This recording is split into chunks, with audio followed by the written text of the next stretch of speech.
ಈ ಸಮಾರಂಭದ ಕೇಂದ್ರ ಬಿಂದು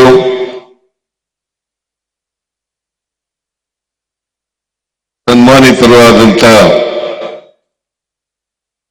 ಗೆಳೆಯ ವಿಧಾನ ಪರಿಷತ್ತಿನ ಸಭಾಪತಿಗಳು ಆದಂತ ಬಸವರಾಜ್ ಹೊರಟ್ಟಿಯವರ, ವಿಧಾನಸಭೆಯ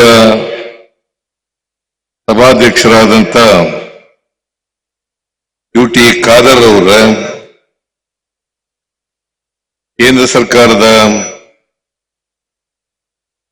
ಆಹಾರ ಮತ್ತು ಸಾರ್ವಜನಿಕ ವಿತರಣೆ ಹಾಗೂ ನವೀಕರಿಸಬಹುದಾದ ಇಂಧನ ಸಚಿವರಾದಂತ ಶ್ರೀ ಪ್ರಹ್ಲಾದ್ ಜೋಶಿ ಅವರೇ, ಮಾಜಿ ಮುಖ್ಯಮಂತ್ರಿಗಳು ಸಂಸದರು ಆದಂತ ಶ್ರೀ ಜಗದೀಶ್ ಶೆಟ್ಟರ್ ಅವರ,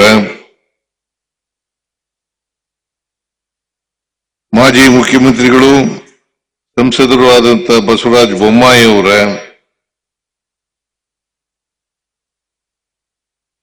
ವಿಧಾನ ಪರಿಷತ್ತಿನಲ್ಲಿ ಮುಖ್ಯ ಸಚೇತಕರಾದಂತ ಸಲೀಂ ಅಹಮದ್ ಅವರ,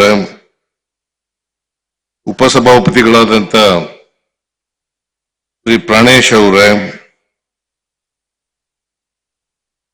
ಎಲ್ಲದವರು ಇದ್ದಾರ, ವಿಧಾನಸಭೆಯ ವಿರೋಧ ಪಕ್ಷದ ಉಪಸಭಾಪತಿಗಳಾದಂತ ಉಪ ಅಧ್ಯಕ್ಷರಾದ ಉಪ ನಾಯಕರಾದಂತ ಶ್ರೀ ಅರವಿಂದ್ ಬೆಲ್ಲದ್ ಅವರ, ಕ್ಷಮಿಸಬೇಕು ಸಮಯ ಕಡಿಮೆಯಾಗಿದೆ. ವೇದಿಕೆ ಮೇಲೆ ಇರ್ತಕ್ಕಂಥ ಎಲ್ಲ ಶಾಸಕ ಮಿತ್ರರ, ಇತರ ಎಲ್ಲ ಆಹ್ವಾನಿತ ಗಣ್ಯರೇ, ಇಲ್ಲಿ ಇಷ್ಟೊಂದು ದೊಡ್ಡ ಸಂಖ್ಯೆಯಲ್ಲಿ ಸೇರಿರ್ತಕ್ಕಂಥ ಆತ್ಮೀಯ ಸೋದರ ಸೋದರಿಯರೇ, ಎಲ್ಲ ಶಿಕ್ಷಕ ಬಂಧುಗಳೇ, ತಾಯಂದಿರೇ, ಮಾಧ್ಯಮದ ಗೆಳೆಯರೇ, ಇವತ್ತು ಪಕ್ಷಾತೀತವಾಗಿ ಬಸವರಾಜ ಹೊರಟ್ಟಿ ಅವರನ್ನ ಸನ್ಮಾನ ಮಾಡತಕ್ಕಂತ ಕೆಲಸವನ್ನ ನಾವು ಮಾಡ್ತಾ ಇದ್ದೇವೆ.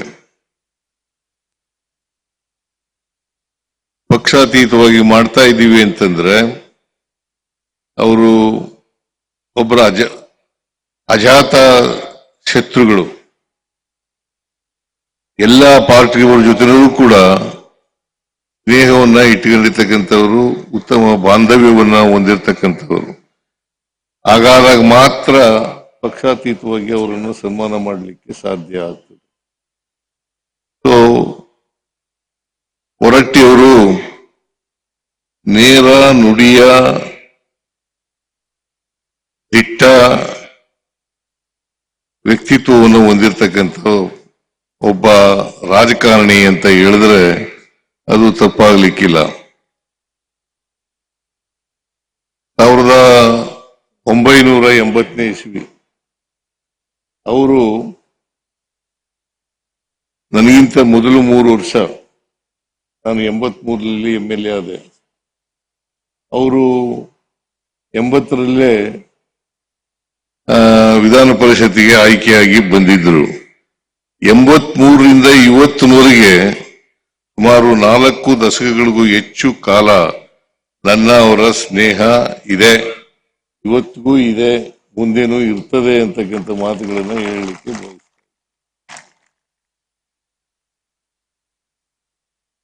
ಒಬ್ಬ ಸ್ನೇಹ ಜೀವಿ, ಆಡಂಬರ ಇಲ್ಲ, ಅಧಿಕಾರದ ಮದ ಇಲ್ಲ. ಯಾವತ್ತೂ ಕೂಡ 8 ಬಾರಿ ಗೆದ್ದಿದ್ರು ಕೂಡ ಅದು ಶಿಕ್ಷಕರ ಕ್ಷೇತ್ರದಿಂದ 8 ಬಾರಿ ಗೆದ್ದಿರ್ತಕ್ಕಂಥದ್ದು.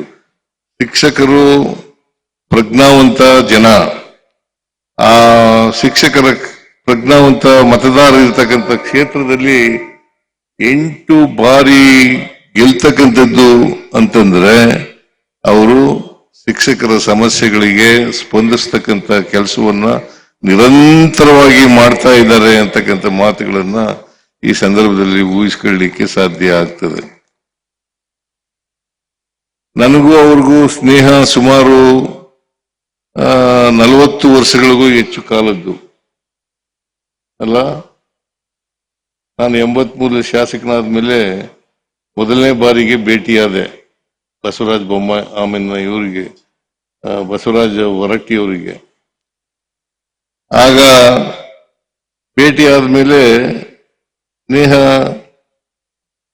ಸ್ವಾಭಾವಿಕವಾಗಿ ಬಂತು. ನಾನು ಕೂಡ ಹಳ್ಳಿಯಿಂದ ಬಂದವನು, ಇವರು ಹಳ್ಳಿಯಿಂದ ಬಂದವರು. ಒಂದು ಸಾಮಾನ್ಯ ಕುಟುಂಬದಿಂದ ಬಂದಂತವರು, ನಾನು ಕೂಡ ಸಾಮಾನ್ಯ ಕುಟುಂಬದಿಂದ ಬಂದಂತವರು. ಯಾರಿಗೆ 2 ತರದ ಜನ ಇರ್ತಾರೆ ನಮ್ಮ ಸಮಾಜದಲ್ಲಿ. ಒಂದು ಅಧಿಕಾರ ಹುದ್ದೆ, ಅದರಿಂದ ಅವರ ವ್ಯಕ್ತಿತ್ವವನ್ನು ಬೆಳೆಸ್ಕೊಳ್ತಕ್ಕಂಥ ಪ್ರಯತ್ನವನ್ನು ಮಾಡ್ತಾರೆ. ಇನ್ನೊಂದು ವರ್ಗದ ಜನ ಇರ್ತಾರೆ, ಅವರು ಯಾವ ಸ್ಥಾನವನ್ನು ಅಲಂಕರಿಸುತ್ತಾರೆ ಅದರ ಹಿರಿಮೆಯನ್ನ ಹೆಚ್ಚು ಮಾಡ್ತಕ್ಕಂಥ, ಅವರಿಂದ ಹಿರಿಮೆಯನ್ನ ಹೆಚ್ಚಾಗ್ತದೆ. ಇವರು 2ನೇ ಕ್ಯಾಟಗರಿಗೆ ಸೇರಿದವರು. ಈಗ ಯಾವತ್ತೂ ಕೂಡ 45 ವರ್ಷಗಳಾದರೂ ಕೂಡ ಯಾವತ್ತು ಗರ್ವದಿಂದಾಗ್ಲಿ ಅಹಂಕಾರದಿಂದಾಗ್ಲಿ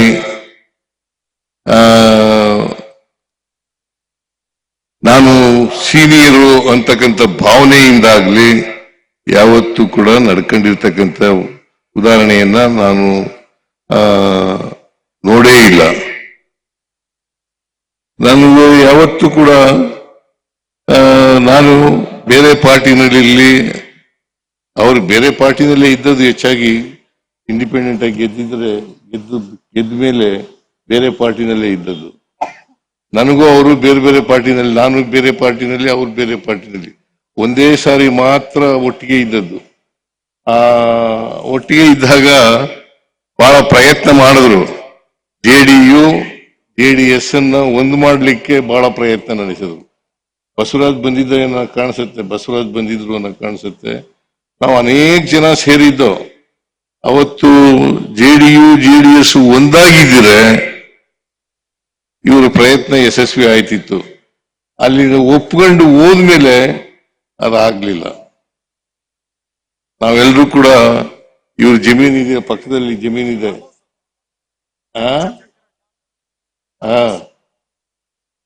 ತೋಟದಲ್ಲಿ. ನೀವಿರ್ನಿಲ್ಲ ಬಿಡಿ ಜಗದೀಶ್.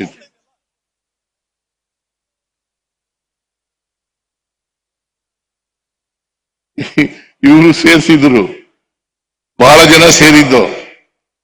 ಸೇರಿ ಒಂದಾಗ್ಬೇಕು ಅಂತಕ್ಕಂಥ ಒಂದು ತೀರ್ಮಾನಕ್ಕೆ ಬಂದು. ಬಟ್ ಆದ್ರೆ ರಾಮಕೃಷ್ಣ ಹೆಗ್ಡೆ ಅವರು, ಬೊಮ್ಮಾಯಿ ಅವರು, ಜೆ.ಎಚ್. ಪಟೇಲ್ರು ಮತ್ತು ದೇವೇಗೌಡರು ಅವರು ಒಂದಾಗ್ತಕ್ಕಂಥ ಅದಕ್ಕೆ ಒಮ್ಮತ ಬರಲಿಲ್ಲ. ಹಾಗಾಗಿ ನಾವು ಒಂದಾಗ್ಲಿಲ್ಲ. ಸೊ ಇದರಿಂದ ಬಹಳ ಪ್ರಯತ್ನ ನಡೆಸಿದ್ರು. ನಾವು ಇವ್ರ ಮಾತಿಗೆ ಜೋತ್ ಬಿದ್ದು ನಾವೆಲ್ಲರೂ ಕೂಡ ಬಂದಿದ್ದು. MP ಪ್ರಕಾಶ್, ಸಿಂಧ್ಯಾ, ನಾಣಯ್ಯ, ಬೈರೇಗೌಡ ಅವರೆಲ್ಲರೂ ಬಂದಿದ್ರು. ಬೊಮ್ಮಾಯಿ ಅವರು ಅಲ್ಲ, ಬಸವರಾಜ ಬೊಮ್ಮಾಯಿ ಅವರು ಬಂದಿರಲಿಲ್ಲ. ಸೀನಿಯರ್ ಬೊಮ್ಮಾಯಿ ಬಂದಿರಲಿಲ್ಲ. ಬಸವರಾಜ ಬೊಮ್ಮಾಯಿ ಇವರೆಲ್ಲ ಬಂದಿದ್ದು. ನಾವೆಲ್ಲ ಸೇರ್ಕೊಂಡು ಒಂದಾಗ್ಬೇಕು ಅಂತೇಳಿ ತೀರ್ಮಾನ ಮಾಡೋದು.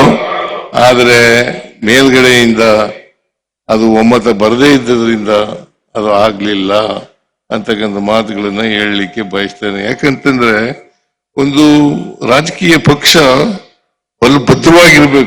ಬಲವಾಗಿರ್ಬೇಕು, ಅದು ಅವರ ಉದ್ದೇಶ ಆಗಿತ್ತು. ಆ ಕಾರಣದಿಂದ ಅವರ ಪ್ರಯತ್ನ ಸಫಲ ಆಗ್ಲಿಲ್ಲ ಅಂತಕ್ಕಂಥ ಮಾತುಗಳನ್ನ ಈ ಸಂದರ್ಭದಲ್ಲಿ ಹೇಳಲಿಕ್ಕೆ ಬಯಸ್ತಾ ಇದ್ದೇನೆ. ಮತ್ತೆ ಇವತ್ತು ಅವರ ಹಳ್ಳಿನಲ್ಲಿ ಒಂದು ಶಾಲೆ ಇದೆ. ಆ ಶಾಲೆಯನ್ನ ಮಾದರಿ ಶಾಲೆಯನ್ನಾಗಿ ಮಾಡಿದ್ದಾರೆ. ಒಂದ್ಸಾರಿ ನಾನು ಕರ್ಕೊಂಡು ಹೋಗಿದ್ರು ಬಸವರಾಜ ಹೊರಟ್ಟಿ ಕರ್ಕೊಂಡು ಹೋಗಿದ್ರು. ಕರ್ಕೊಂಡು ಹೋಗಿ ಯಾವುದೇ ಖಾಸಗಿ ಶಾಲೆಗಿಂತ ಕಡಿಮೆ ಇಲ್ಲ ಅದು. ಅಷ್ಟರ ಮಟ್ಟಿಗೆ ಅದನ್ನ ಆ ಶಾಲೆಯನ್ನ ಮಾದರಿಯಾಗಿ ಮಾಡಿರ್ತಕ್ಕಂಥದ್ದನ್ನ ನಾವು ನೋಡ್ಲಿಕ್ಕೆ ಸಾಧ್ಯ ಆಗ್ತದೆ. ಅಂದ್ರೆ ಅವರು ಓದಿದಂತ ಶಾಲೆ, ಆ ಶಾಲೆಯನ್ನ ಅಭಿವೃದ್ಧಿಪಡಿಸ್ತಕ್ಕಂಥದ್ದು ಪ್ರತಿಯೊಬ್ಬರು ಕೂಡ ಅವರವರು ಓದಿದಂತ ಶಾಲೆಯನ್ನ ಅಭಿವೃದ್ಧಿಪಡಿಸಿದ್ರೆ ಬಹುಶಃ ಅದರಿಂದ ಹೆಚ್ಚು ಅನುಕೂಲ ಆಗ್ತದೆ ಅಂತಕ್ಕಂಥ ಮಾತುಗಳನ್ನ ಹೇಳಲಿಕ್ಕೆ ಬಯಸ್ತಾ ಇದ್ದಾರೆ.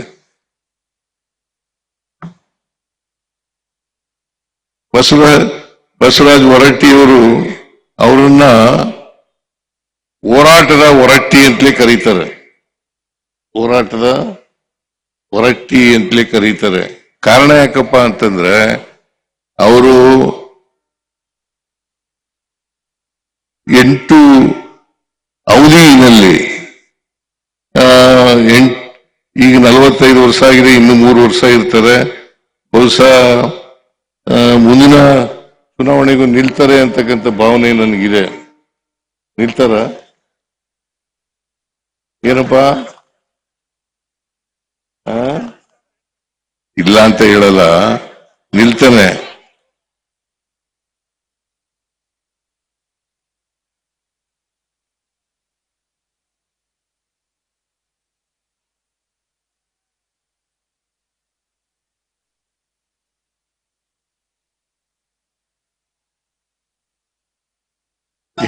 ಈಗಾಗಲೇ ದಾಖಲೆ ನಿರ್ಮಾಣ ಮಾಡಿದ್ದಾರೆ. ಇನ್ನು ಯಾರು ಕೂಡ ಇನ್ನು ಮುಂದೆ ಶಿಕ್ಷಣ ಕ್ಷೇತ್ರದಿಂದ ಈ ದಾಖಲೆಯನ್ನ ಮುರಿಲಿಕ್ಕೆ ಸಾಧ್ಯ ಇಲ್ಲ. ಆ ತರದ ರೀತಿಯಲ್ಲಿ ಈ ದಾಖಲೆಯನ್ನ ನಿರ್ಮಾಣ ಮಾಡ್ತಾರೆ ಅಂತಕ್ಕಂಥ ಮಾತುಗಳನ್ನ ಈ ಸಂದರ್ಭದಲ್ಲಿ ಹೇಳಲಿಕ್ಕೆ ಬಯಸ್ತಾ ಇದ್ದೇನೆ. ಆಮೇಲೆ ಜೋಶಿ ಅವರು ಒಂದು ಮಾತು ಹೇಳಿದ್ರು. ಅವರು ಯಾವಾಗಲೂ ಕೂಡ ಸಭಾಪತಿಗಳಾಗಿ ಇರ್ತಾರೆ, ಮುಂದೆನೂ ಕೂಡ ಇರ್ತಾರೆ ಅಂತಕ್ಕಂಥ ಮಾತುಗಳನ್ನು ಹೇಳಿದ್ರು. ಇಲ್ಲ ಜೋಶಿ ಅವರೇ, ನೀವು ತಿಳ್ಕೋಬೇಕು, ಇವನು ಸೋಲ್ಸಕ್ ಹೋಗಿದ್ದೆ ಹೋದ್ ಸಾರಿ. ನಾನು ನಮ್ಮ ಅಭ್ಯರ್ಥಿ ಪರ ಕ್ಯಾಂಪೇನ್ ಮಾಡ್ಲಿಕ್ಕೆ ಹೋಗಿದ್ದೆ ನಾನು, ಆದರೆ ನಮ್ಮ ಅಭ್ಯರ್ಥಿ ಗೆಲ್ಲಿಲ್ಲ. ಸೋಲಿಸ್ಬೇಕು ಅಂತ ಎಲ್ಲ ದೊಡ್ಡ ಸ್ನೇಹ ಇದ್ರೂ ಕೂಡ ಇವನು ಸೋಲ್ಸಕ್ ಹೋಗಿದ್ದೆ. ರಾಜಕಾರಣ ಬೇರೆ, ಸ್ನೇಹ ಬೇರೆ. ಈಗ ಬಸವರಾಜ ಬೊಮ್ಮಾಯಿ ಅವರು, ಅವ್ರ ತಂದೆ ನನಗೆ ಬಹಳ ಆತ್ಮೀಯರಾಗಿದ್ದಂಥವ್ರು. ಇವ್ರ ಜೊತೆಲೂ ಆತ್ಮೀಯತೆ ಇದೆ. ಆದ್ರೆ ಅವ್ರನ್ನ ಸೋಲಿಸ್ತೆ, ಅವ್ರ ಮಗನ ಸೋಲಿಸ್ತೆ ಹೋಗಿ ನಾನು. ಅದರಿಂದ ನಾವು ಮೆಜಾರಿಟಿ ಇಲ್ಲ ಅನ್ನೋ ಕಾರಣಕ್ಕೋಸ್ಕರವಾಗಿ ಅವರೇ ಮುಂದುವರಿತಾ ಇದ್ದಾರೆ. ಆದ್ರೆ ಒಂದು ಮಾತಂತೂ ನಿಜ, ಸಭಾಪತಿಯಾಗಿ ನಿಷ್ಪಕ್ಷಪಾತವಾಗಿ ನಡ್ಕೊಳ್ತಕ್ಕಂಥ ಪ್ರವೃತ್ತಿಯನ್ನ ಬೆಳೆಸ್ಕೊಂಡಿದ್ದಾರೆ. ಅಲ್ಲಿ ಕೂತ್ಕೊಂಡಾಗ ಕಾನೂನು ಪ್ರಕಾರವಾಗಿ ಸಭೆ ನಡೆಸ್ತಕ್ಕಂಥ ವ್ಯಕ್ತಿತ್ವವನ್ನು ರೂಪಿಸ್ಕೊಂಡಿರ್ತಕ್ಕಂಥದಕ್ಕೆ ಅವ್ರಿಗೆ ಎಲ್ಲ ಪಕ್ಷದವರು ಕೂಡ, ಅಲ್ಲಿ ಇರ್ತಕ್ಕಂಥ 3 ಪಕ್ಷದವರು ವಿಶೇಷವಾಗಿ ಇಂಡಿಪೆಂಡೆಂಟು ಕೂಡ ಅವರನ್ನ ಗೌರವದಿಂದ ಕಾಣ್ತಕ್ಕಂಥ ಕೆಲಸವನ್ನು ಮಾಡ್ತಾರೆ. ಅವರು ಸಿಂಗುಲರ್ನಲ್ಲಿ ಕೆಲವೊಂದು ಸಾರಿ ಸಿಂಗುಲರ್ನಲ್ಲಿ ಬಳಸಿದ್ರು ಕೂಡ, ಆದ್ರೂ ಕೂಡ ಯಾರು ಕೂಡ ಕೋಪಿಸ್ಕೊಳ್ಳಲಿಕ್ಕೆ ಹೋಗಲ್ಲ. ಅಷ್ಟರ ಮಟ್ಟಿಗೆ ವ್ಯಕ್ತಿತ್ವವನ್ನ ಅವರ ಬೆಳೆಸ್ಕೊಂಡಿದ್ದಾರೆ ಅಂತಕ್ಕಂಥ ಮಾತುಗಳನ್ನ ಈ ಸಂದರ್ಭದಲ್ಲಿ ಹೇಳಲಿಕ್ಕೆ ಬಯಸ್ತಾ ಇದ್ದೇನೆ. ಜೊತೆಗೆ ಅವರ ಅನುಭವ ಇದೆಯಲ್ಲ, ಆ ಅನುಭವದಿಂದ ಮಾರ್ಗದರ್ಶನ ಮಾಡ್ತಕ್ಕಂಥ ಕೆಲಸವನ್ನು ಮಾಡ್ತಾರೆ. ಇಡೀ ಸದನಕ್ಕೆ ಮಾರ್ಗದರ್ಶನ ಮಾಡ್ತಕ್ಕಂಥ ಕೆಲಸವನ್ನ ಮಾಡ್ತಾರೆ. ಸೊ ಅವರು ಒಬ್ಬ ಸಂಸದೀಯ ಪಟು ಕೂಡ ಆಗಿರೋದ್ರಿಂದ ಅವರು ಯಾರಿಗೆ ಎಷ್ಟು ಸಮಯ ಕೊಡಬೇಕು, ಎಷ್ಟು ಒತ್ತು ಕೊಡಬೇಕು, ಅವರು ಯಾವನೇ ಆಗಲಿ, ಯಾವುದೇ ಪಕ್ಷದವರಾಗ್ಲಿ, ಬಿಜೆಪಿಯವರಾಗ್ಲಿ, ಕಾಂಗ್ರೆಸ್ನವರಾಗ್ಲಿ, JDS-ನವರಾಗ್ಲಿ, ಇಂಡಿಪೆಂಡೆಂಟ್ ಆಗ್ಲಿ, ಅವ್ರಿಗೆ ಗದರಿಸಿ ಕೂಡಿಸ್ತಕ್ಕಂಥ ಕೆಲಸವನ್ನ ಮಾಡ್ತಕ್ಕಂಥದ್ದು ಬಹುಶಃ ಬೇರೆ ಯಾರು ಸಭಾಪತಿಗಳಾಗಿದ್ರೆ ಅದನ್ನ ಒಪ್ಕೊಳ್ಳಿಕ್ಕೆ ತಯಾರಿರ್ಲಿಲ್ಲ. ಇವರು ಆ ಕೆಲಸವನ್ನ ಮಾಡ್ತಾರೆ. ಅದನ್ನ ನಾನು ಮುಖ್ಯಮಂತ್ರಿಯಾಗಿ ನೋಡ್ತಾ ಇರ್ತಕ್ಕಂಥದ್ದು. ನನಗೂ ಕೂಡ ಒಳ್ಳೆ ಸ್ನೇಹ, ಬಹಳ ಆತ್ಮೀಯತೆ ನಮ್ಮಿಬ್ಬರಲ್ಲಿ ಇದ್ರೂ ಕೂಡ ಅಲ್ಲಿ ಸದನದಲ್ಲಿ ಆ ಕುರ್ಚಿ ಮೇಲೆ ಕೂತ್ಕೊಂಡಾಗ, ಸಭಾಪತಿ ಕುರ್ಚಿ ಮೇಲೆ ಕೂತ್ಕೊಂಡಾಗ